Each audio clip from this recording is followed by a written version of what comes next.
Okay, let's unpack this. Imagine if I told you that the secret to understanding complex global supply chains, well, it might just lie in your favorite video game. Yeah, it sounds a bit counterintuitive, doesn't it? Right. We tend to think of game design as purely creative. Yeah. All epic stories, amazing graphics, the gameplay itself. But today, we're taking a deep dive into an article suggesting these, well, seemingly separate worlds are actually much more connected than you'd think. Our source for this exploration is an article called Behind the Curtain, What Game Design Teaches Us About Supply Chains. It was published by ASCM Houston. ASCM, yeah, they're a big name in advancing supply chain management. Exactly. And the piece is written by an instructor, someone who teaches business and supply chain at a community college. So they're kind of uniquely positioned working with students who maybe don't initially see themselves in traditional supply chain jobs. Ah, okay.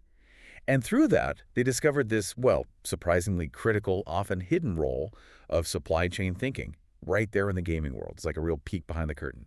That's what's so compelling here, really, how universal these underlying principles are once you strip away the jargon.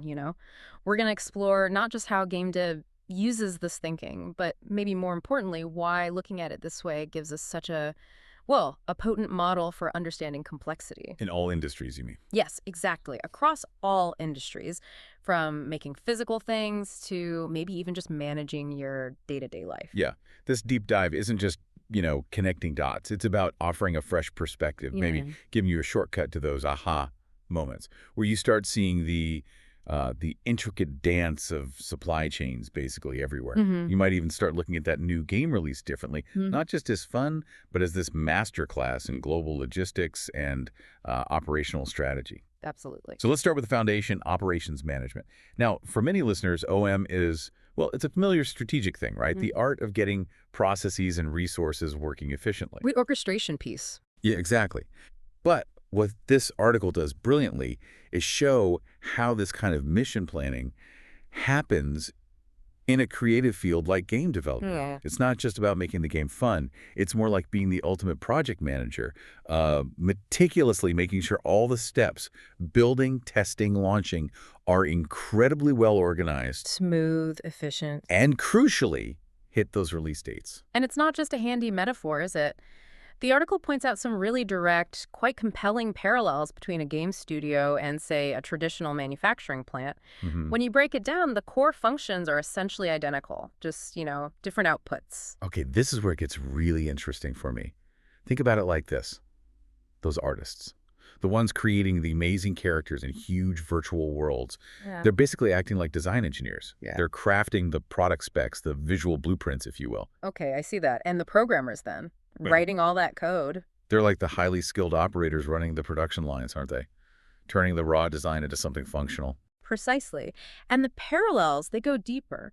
Think about the writers building the story, the dialogue, designing the quests. Right. The narrative structure? Their role directly mirrors the really intricate work of master schedulers or production planners in manufacturing, sequencing dependencies, making sure assets like a character model or an environment piece are ready exactly when needed for the story to work. It's all about flow and timing, integration. Yeah, timely integration. And it doesn't stop there. What about quality control? You've got testers hunting down every single bug, pushing the game to its limits. Finding glitches, yeah. Reporting defects. They're the quality assurance teams. Just like in a factory, checking for flaws before anything gets to the customer. Which brings us to the end stage. The marketing teams gearing up for that huge global launch, building hype, coordinating pre-orders. They're essentially performing the sales and distribution function, making sure the product gets to the customer, whether it's a physical disc or a digital download through, massive server networks. If we tie this all together, the big picture view, what these parallels really show is that the core functions, concept, design, execution, planning, QA, delivery, they're fundamentally the same. Right. Doesn't matter if your product is a multi-million-dollar game or, I don't know, a new car. The tools differ, the outputs differ, but the underlying operational challenges, the need for seamless coordination, it's surprisingly consistent. It really hammers home that universal goal of operations management, doesn't it? Yeah. In both contexts, making sure everyone knows what to do, when to do it, having the right tools ready, Exactly when they're needed. avoiding those delays that can just kill the excitement, keeping deadlines on track, preventing those last-minute scrambles, and ultimately ensuring the final product meets quality standards and gets to the customer on time. It's basically managing this incredibly complex group project. Aligning all those moving parts. Yeah, aligning everything, solving problems before they cause delays, keeping the whole creative and technical team on track, and let's not forget, on budget. It's the invisible glue, really. Holding that whole creative process together, making sure the vision actually becomes reality for millions of players. That's a great way to put it, the invisible glue. But, what happens when that glue meets real-world friction? Because even the most brilliantly run game studio, like any complex operation, is vulnerable to outside forces. Yeah. And for game developers, those external supply chain challenges, they often come with their own unique twists, their own sort of boss levels, mirroring traditional industries, but also being distinctly different. Right, you've hit on something crucial there. The article points out the ongoing, very real impact of hardware shortages. That's been huge news for years now. Semiconductors, especially. Exactly. Semiconductors, those tiny chips that power everything, but also GPUs, the graphics cards vital for high-end gaming, and of course the consoles themselves. Still causing delays? Yeah. These shortages continue to cause significant delays in development and console production, pushing back release dates, frustrating everyone. Indeed. And it's not just about parts availability, is it? It's also the growing complexity of, well, global geopolitics. Yeah. Things like trade restrictions, tariffs, even regional conflicts. They can add these layers of pretty profound uncertainty to the supply chain. So for a developer relying on hardware made across different continents, It can mean not just delays, but sharply increased costs, or even needing to completely re-engineer parts for different regions. All of that hits the final product and its availability. we saw that really clearly during the pandemic, didn't we? We did, but these issues are kind of a persistent feature now. They demand really advanced risk planning, even from companies that seem mostly digital. And beyond the hardware itself, the demand for games, Yeah. well, it's notoriously volatile, isn't it? And very seasonal. Oh, absolutely. Think about the huge spikes around big industry events or the pre-order frenzy for a really hyped title. Or just the holiday season surge. Right. And this extreme fluctuation puts immense pressure on everything: forecasting, server capacity planning, physical logistics, inventory. Which I guess brings up the bullwhip effect. How does that play out here? Ah, good question. So yeah, how does this constant fluctuation amplify the bullwhip effect in gaming? For listeners, that's the thing where small demand changes down here at the customer end Right. can lead to bigger and bigger swings further up the supply chain, like cracking a whip. Okay. So for games, a sudden surge in hype-driven pre-orders, that can translate into these massive, almost exponential demands on component suppliers, manufacturers, distributors. And that often leads to either huge overstock if the hype dies down, or really frustrating shortages if they underestimate the peak demand. So getting that forecast right is critical, Mhm. but incredibly hard. It's a critical digital supply chain art form, absolutely. And it's interesting, even as digital distribution and cloud gaming take over, reducing the need for, shipping physical disks. No container ships needed for a download. Right.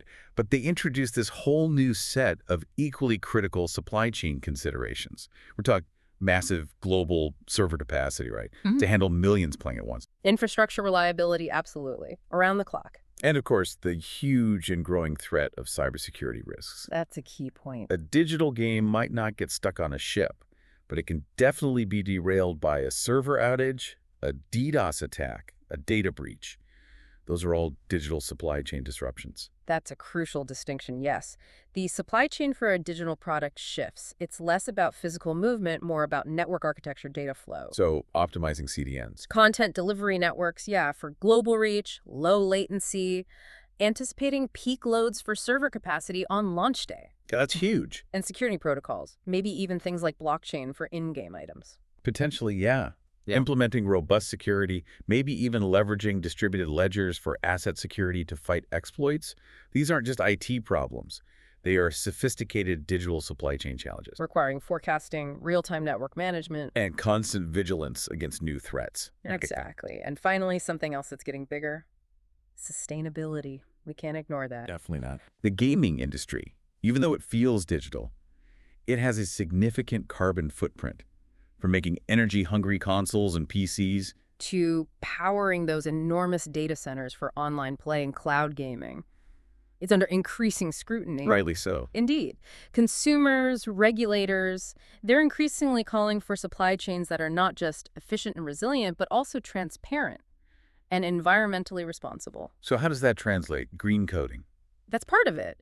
Developers are starting to look at green coding practices, optimizing software for lower energy use. And managing the life cycle of digital assets poses unique challenges compared to physical goods. A kind of digital circular economy. Exactly. Thinking about the energy impact from writing the first line of code through server maintenance to eventually dealing with obsolete hardware and digital infrastructure. And ethical sourcing for materials and controllers, consoles. Yes, minimizing the energy draw of a game running on millions of machines. It's becoming a holistic concern. Okay, so wrapping this up, what does this all really mean for us? This whole deep dive, it really drives home the author's main point, doesn't it? How universal these supply chain principles actually are. Whether you're, I don't know, moving barrels of oil, planning global logistics for a giant company, or coordinating a game dev team. Those core principles always apply. Yeah, clear communication, careful planning, efficient resource use, quality control, reliable delivery.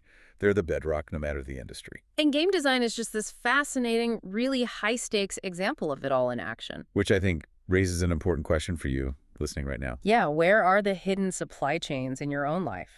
Or your job? Maybe it's the steps to deliver service you provide, or just how information flows in a project. Understanding these underlying mechanisms, maybe through this lens of game development, it can help you navigate complexity better, anticipate challenges. Even innovate, perhaps. Absolutely. By seeing the familiar patterns in unexpected places, Yeah. recognizing these operational flows empowers you to think more critically about how things get from A to B. Even when B is a virtual world, Hmm. or something intangible. Precisely. So, to sum it all up, I think the real eye-opener here is just how profoundly game development mirrors and, frankly, illuminates the core ideas of supply chain management From planning production. to navigating those big global disruptions. It's a powerful reminder that these fundamental principles, they cross industry lines, and innovation often comes from mixing ideas from unexpected places. Absolutely. So maybe next time you pick up a new game or download an update or even just wait in an online queue, you might just be looking at a masterclass in global operations and digital logistics. It really makes you wonder, doesn't it? It does. What other industries do you think are secretly powered by these incredibly complex, often invisible supply chains that we just don't normally consider? I bet there are tons. I'm sure you're right. Well, thank you for joining us on this deep dive and for exploring these really fascinating connections with us. Until next time.